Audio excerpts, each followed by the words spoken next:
Movie की शुरुआत में हमें वेस्ट वर्जीनिया के जंगलों को दिखाया जाता है, जहां हम एक कपल्स को देखते हैं जो हिल क्लाइंबिंग करते रहते हैं। क्लाइंबिंग करते करते रिची ऊपर पहुंच जाता है और ऊपर से वो हैली को देखने लगता है। अचानक से ही रिची ऊपर में ही गिर पड़ता है। ये सब होता हुआ देख हैरी बुरी तरीके से डर जाती है। उसके फेस पे रिची का खून टपकने लगता है। अचानक से रिची को कोई ऊपर से नीचे की ओर फेंक देता है। हैरी को भी ऊपर से कोई खींचने लगता है। जहाँ ये सब देख के हैरी बुरी तरीके से घबरा जाती है और अपने साथ में एक नाइफ को लिए वो रोप को काटने लगती है। नीचे गिरते ही हैरी रिची की लाश को देख के रोने लगती है। गाड़ियों के पास से अजीबोगरीब आवाज आने लगता है, जिसे सुन के हैरी भागने लगती है। रास्ते पे ही किसी ने कटीले तार बिछाए होते हैं। तारों पे पैर पड़ने से हैली नीचे गिर जाती है और उसे कोई पीछे से अपनी तरफ खींच लेता है। नेक्स्ट सीन में हमें मिसिंग वाला पोस्टर देखने को मिलता है, जिससे हमें अंदाज़ा हो जाता है कि कई लोग इस जगह से गायब होते हैं।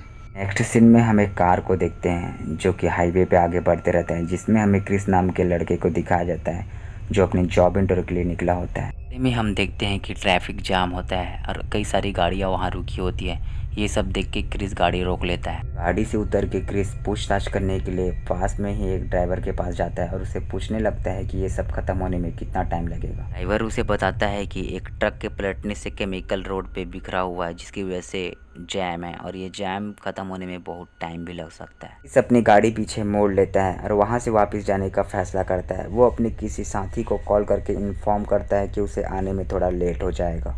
नेटवर्क प्रॉब्लम होने की वजह से उसका कॉल वहीं कट जाता है। पास में ही क्रिस को एक पेट्रोल पंप दिखाई देता है। वहाँ पहुँच के क्रिस को एक अजीब सा आदमी मिलता है जो देखने में बिल्कुल ही अजीब होता है। क्रिस वहाँ पे रखे टेलीफोन का यूज़ करके कॉल करने की कोशिश करता है। क्रिस उस आदमी से पूछने लगता है कि हाईवे जाने के लिए कोई दूसरा रास्ता है कि नहीं। ओल्ड मैन के ज़्यादा कुछ ना बताने की वजह से वो सामने में रखे मैप को देखने लगता है। बियर माउंटेन रोड जो कि हाईवे पे जुड़ा होता है, वो उसी रास्ते पे जाने का फैसला करता है। रास्ते में ही क्रिस को ड्राइव करते वक्त एक मरा हुआ हिरण दिखाई देता है, जिसे देखने के चक्कर में उसका ध्यान भटक जाता है और सामने ही एक कार खड़ी होती है जिससे वो जा टकराता है। कार के पास ही हमें 5 लोग और देखने को मिलते हैं। क्रिस उन लोगों से माफ़ी मांगने लगता है और बोलता है कि उसने ये सब जानबूझ के नहीं किया है।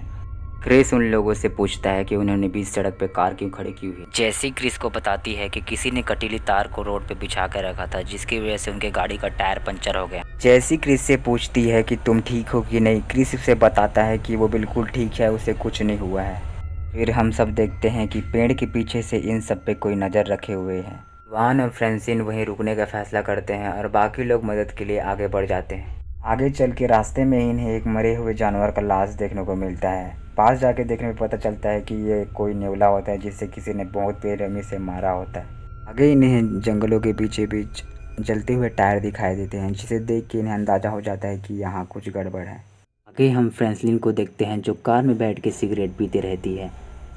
उसे एहसास होता है कि इवान वहाँ से गायब है। इवान को ढूंढने के लिए वहाँ से निकल पड़ती है और थोड़ी सी दूरी में ही जाके उसे एक जूता देखने को मिलता है जो और किसी का नहीं, इवान का ही होता है। नीचे में ही जस्ट वो एक कटा हुआ कान देख लेती है, जिसे देख के वो और डर जाती है और सोचती ही रहती कि ये सब क्या हो रहा है कि पीछे से ही कोई आके उस पर हमला कर देता है। अगले सीन में हमें क्रिस, जेसी, स्कॉट, स्कैरी देखने को मिलते हैं जो एक जगह पे पहुंच जाते हैं जहां उन्हें एक घर देखने को मिलता है जो देखने में बहुत ही क्रीपी था। वो सब वहाँ अंदर जाने का फैसला करते हैं और जैसे ही वो सब वहाँ इंटर करते हैं, वहाँ उन्हें कुछ बहुत ही अजीबोगरीब चीज़ें देखने को मिलती हैं।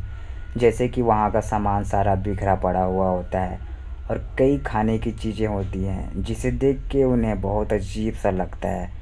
और जैसे ही क्रिस फ्रिज को खोलता है तो उसे वहाँ इंसानी मांस देखने को मिलता है, जिसे देख के वो समझ जाता है कि यहाँ तो कुछ गड़बड़ है। घर के बाहर ही गाड़ियों की आवाज़ आने लगती है। क्रिस खिड़की से बाहर देखता है तो उसे दिखाई देता है कि कुछ लोग गाड़ी में उनकी ओर आगे बढ़ रहे हैं। सब लोग अचानक से अंदर आ जाते हैं और हम सब देखते हैं कि उनके पास वही कटीले हथियारें और नुकीली तारें होती हैं जिनसे उन्होंने गाड़ी को पंचर किया था।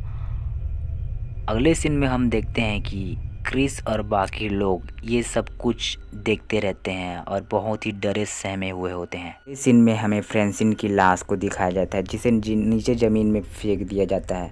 कुछ देर बाद वो आदमखोर इस लाश को पका के खा के सोने लगते हैं। आदमखोरों को सोता हुआ देख के ये लोग वहाँ से निकलने की कोशिश करते हैं और जैसे ही निकलने की कोशिश करते हैं वहाँ अचानक से एक आदमखोर जाग उठता है। तैसे करके वो घर से बाहर निकल जाते हैं और वहाँ से बच के भागने लगते हैं। एक जगह में वह रुक के देखने लगते हैं जहाँ उन्हें कई सारी गाड़ियाँ मिलती हैं। वो आदमखोर अचानक से यहाँ भी पहुँच जाते हैं और ये सब लोग चोरी छुप के कार के पीछे छुप जाते हैं। आदमखोर वहाँ पहुँच के उन लोगों को ढूंढने की कोशिश करते हैं। तभी क्रिस प्लान करता है कि इनको बहलाया जाए। जब वो एक आदमखोर को बहलाने लगता है तो वो आदमखोर उसके पैर में गोली से वार कर देता है। तभी उसके पैर पे गोली लग जाती है और वो घायल हो जाता है। जेसी और कैरी क्रिस को लेके वहाँ से भागने लगते हैं और रास्ते में उन्हें वो आदमखोरों की गाड़ी मिल जाती है जिसे वो चुरा लेते हैं और वहाँ से निकलने लगते हैं। आगे हम देखते हैं कि स्कॉट इन लोगों के पास तेज़ी से दौड़ते हुए आगे बढ़ते रहता है। तभी ये लोग देखते हैं कि स्कॉट पे कोई पीछे से हमला कर देता है जिससे स्कॉट के सीने के आर पार एक तीर घुस जाता है और देखते ही देखते कई तीर उसके आर पार हो जाता है।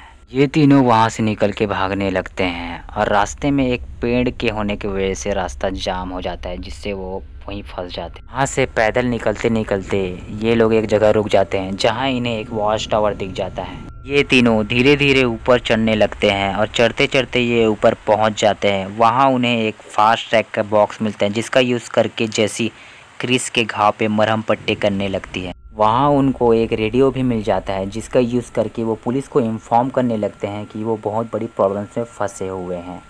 क्रिस ऊपर से नीचे देखता है तो उसे पता चलता है कि ये तीनों आदमखोर वहाँ भी पहुँच चुके हैं और एक आदमखोर हाथ में मसाल लिए उनकी ओर आगे बढ़ रहा है। आदमखोरों को आता हुआ देख के ये तीनों बहुत ज़्यादा घबरा जाते हैं और खिड़की को तोड़ के नीचे पेड़ की डालियों में कूदने की कोशिश करते हैं और वहाँ से नीचे ये कूद भी जाते हैं। पेड़ पे इन लोग छुपे हुए रहते हैं। उस पेड़ में ये आदमखोर लोग भी चढ़ जाते हैं।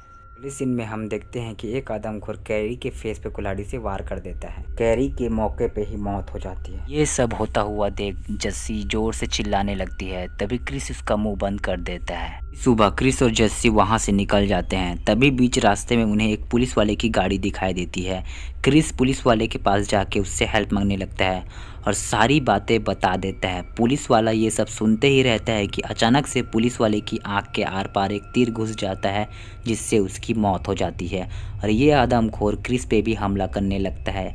उससे बचने के लिए क्रिस कार के नीचे छुप जाता है। तभी आदमखोर वहाँ पास आके कार के नीचे देखता है तो वहाँ क्रिस नहीं होता, वो झाड़ियों के पीछे कहीं छुप जाता है। वो आदमखोर पुलिस वाले की लाश को लेके गाड़ी में भर के वहाँ से जाने लगता है। तभी क्रिस मौके का फ़ायदा उठा के गाड़ी के नीचे में लिपट जाता है। गाड़ी के सहारे क्रिस वहाँ तक पहुँच जाता है जहाँ जेसी को बंदी बना के ये आदमखोर रखे हुए होते हैं। मौके का फ़ायदा उठा के क्रिस गाड़ी को ही अंदर घुसा देता है और यहाँ क्रिस और आदमखोर के बीच एक लड़ाई देखने को मिलती है जहाँ क्रिस उसे मार देता है और जेसी को छुड़ाने की कोशिश करता है। तभी एक आदमखोर क्रिस पे जानलेवा हमला करने लगता है और क्रिस का गला दबाने लगता है। जस्सी पास में ही रखे एक तीर को लेके सीधे आदमखोर के सिर के आर पार घुसा देती है जिससे आदमखोर गिर जाता है। अगले सीन में हम देखते हैं कि ये दोनों बाहर निकल आते हैं। क्रिस के हाथ में एक गन होता है जिसमें एक ही बुलेट होता है। वो गाड़ी की फ्यूल टैंक पे निशाना साधता है और वहाँ फायर कर देता है। फायर करने की वजह से वहाँ बहुत बड़ा ब्लास्ट होता है जिसकी वजह से वो आदमखोर वहीं सारे जल जाते हैं। क्रिस और जस्सी उसी पेट्रोल पंप पे पहुंच जाते हैं जहां वो बूढ़ा होता है। क्रिस वहां पे लगे उस मैप को फाड़ देता है। इस सीन में हम देखते हैं कि वो दोनों कार को लेके वहां से निकल जाते हैं और मूवी यहीं ख़त्म हो जाती है।